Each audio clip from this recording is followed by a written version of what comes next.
डंके की चोट पर उसे घसीटा गया, चाकू से जिस्म को नाप दिया गया, मौत के घाट उतार दिया गया। उसके बाद दोनों बेखौफ होकर जाते हैं, थाने में सरेंडर कर देते हैं। बोल इंडिया, आजाद है।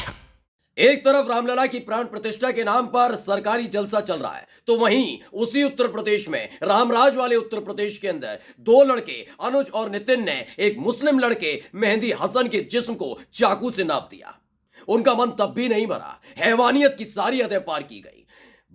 जिस बाइक पर वो बैठे हुए थे, उसी बाइक से उस लड़के मेहंदी हसन को बांधा गया, उसके पैर को बांधा गया और पूरे इलाके में मीलों तक उसको घसीटा गया है। आज एक एक तस्वीर आपको दिखाने जा रहा हूं, आप आज देखिएगा किस तरह से हैवानियत की सारी हदों को उसी प्रदेश में पार कर दिया जाता है, जिसके मुखिया जब जब मंच पर खड़े होते हैं तो डंके की चोट पर कहते हैं कि देखो आ गया रामराज। लेकिन मुस्लिम लड़के मेहंदी हसन के साथ जो हुआ है, उसको देखने के बाद आप सवाल पूछने से गुरेज नहीं करेंगे। नमस्कार, मैं हूं प्रज्वल गौतम और आप देख रहे हैं बोल इंडिया। आज ये गुस्सा आना लाजमी है दोस्तों। आज मैं जो तस्वीर आपको दिखाने जा रहा हूं वो पूरी तरह से स्पष्ट नहीं दिखा पाऊंगा, लेकिन आज उस तस्वीर के जरिए, उस वीडियो को नहीं दिखा पाऊंगा लेकिन तस्वीर आपको दिखाऊंगा। उस तस्वीर को देखिएगा, उस तस्वीर को देखने के बाद आपके रोंगटे खड़े हो जाने वाले हैं। ये पहले तस्वीर देखिए। इस तस्वीर में आपको दो लड़के बाइक पर बैठे नजर आ रहे होंगे, एक रस्सी सी नजर आ रही होगी। इसके आगे का हिस्सा पूरी तरह से हम आपको नहीं दिखा सकते क्योंकि इससे बंधा हुआ एक व्यक्ति, जी हां, जानवर नहीं बंधा है बल्कि एक लड़का बंधा है। उसका नाम है मेहंदी हसन। रंग देखकर धर्म पहचानने वाले मेहंदी हसन नाम सुनकर समझ ही गए होंगे वो लड़का किस समुदाय, किस धर्म से ताल्लुक रखता है। जी हां, मुस्लिम लड़का है। उसको बांधकर उत्तर प्रदेश के नोएडा के बरौला गांव में पूरी तरह से सबके सामने घुमाया गया है। सब वहां पर मौजूद थे। शाम का वक्त था। घसीटा गया, पहले चाकू से गोदा गया और उसके बाद उसको बांधकर घसीटा गया है। ये तमाम चीजें की गई। ऐसा लग रहा है किसी जानवर को के साथ भी ऐसा सलूक करने से पहले कोई सोचता है, लेकिन मेहंदी हसन के साथ इन दोनों लड़के अनुज और नितिन ने यही किया। वैसे भी इस मुल्क में मुसलमान को जानवर की तरह ही तो ट्रीट किया जा रहा है। जब चाहे तब उसकी टोपी उछाल दो, दाढ़ी नोच लो, मस्जिद पर चढ़ जाओ, हिजाब वाली बच्चियों से बदसलूकी करो। तो लीजिए, मेहंदी हसन के नाम पर एक और तोहफा मुसलमानों को दिया गया है। किस तरह से इसे घसीटा जाता रहा, घंटों तक घसीटा जाता रहा। इस खबर को ट्वीट किया है हिमांशु शुक्ल ने। हिमांशु शुक्ल नाम के ट्विटर यूजर ने ट्वीट किया और लिखा, नोएडा, हैवानियत की हद पार, मेहंदी हसन की दर्दनाक मौत, चाकू से गोदा, मन नहीं भरा तो बाइक पर रस्सी से बांधकर गांव में घुमाया। बरौला गांव में दहशत का माहौल, पुलिस ने दो आरोपियों को मुठभेड़ के बाद गिरफ्तार किया। यही नहीं, एक एक करके एक एक ट्वीट दिखाऊंगा। इसमें सचिन गुप्ता ने बताया, ये वो बाइक है, देखिए तस्वीर देखिए, इसी बाइक से घसीटा जाता रहा, वो व्यक्ति घसीटा जाता रहा। सचिन गुप्ता एक पत्रकार है, उन्होंने कहा कि फिल्म सिटी वाले नोएडा में सनसनीखेज वारदात, मेहंदी हसन नाम के व्यक्ति की चाकू मारकर हत्या। इससे पहले आरोपियों ने रस्सी से बांधकर उसे बाइक से पूरे गांव में घसीटा। अनुज समेत दो आरोपियों ने थाने पहुंचकर सरेंडर किया। दोनों पक्षों ने रंजिश पुरानी थी, यह बताया गया कि रंजिश पुरानी थी और उसके बाद अनुज ने अपने सहयोगी नितिन के साथ मिलकर इस वारदात को अंजाम दिया। पहले सरेंडर करने पहुंचा और इसके बाद की कहानी भी आपको बताता हूं कि कैसे इस पूरे मामले में पुलिस अपनी सबसे बड़ी ताकत का इजहार कर सके, इसलिए कैसे से एनकाउंटर से जोड़ा गया वो भी आपको दिखाऊंगा।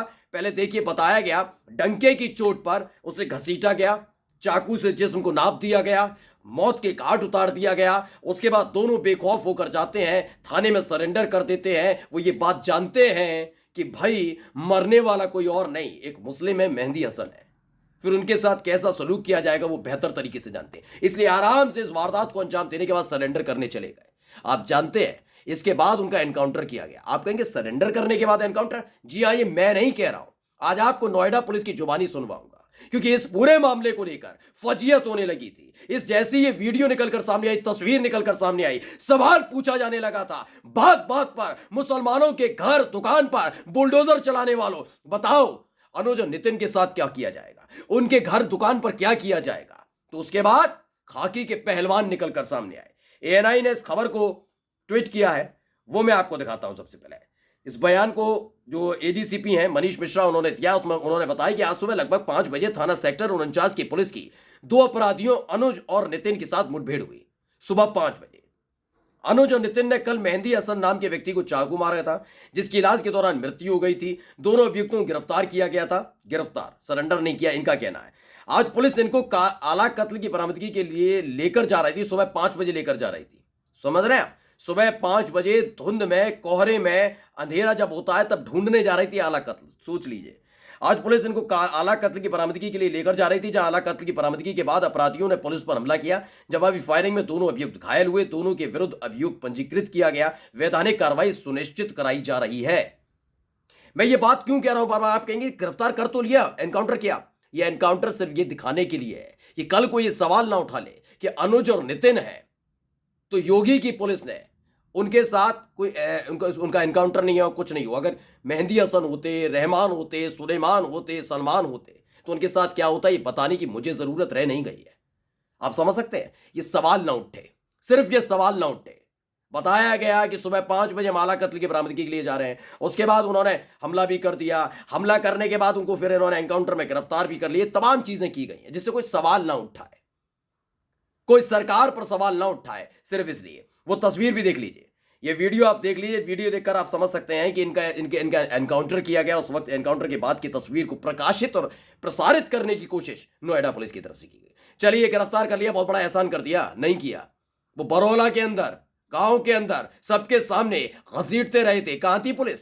बात बात पे तो पहुंच जाती है ना, कहां थी? उसे मौत के घाट जब उतारा जा रहा था तब कहां थी?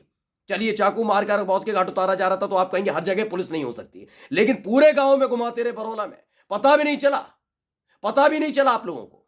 यह सवाल उठता है, सवाल उठता है। और एक सवाल है कि अनुज और नितिन, इन दोनों लड़के के घर पर, दुकान पर, इनकी संपत्तियों पर बुलडोजर कब चलेगा? बताइए, कब चलेगा? नमस्कार।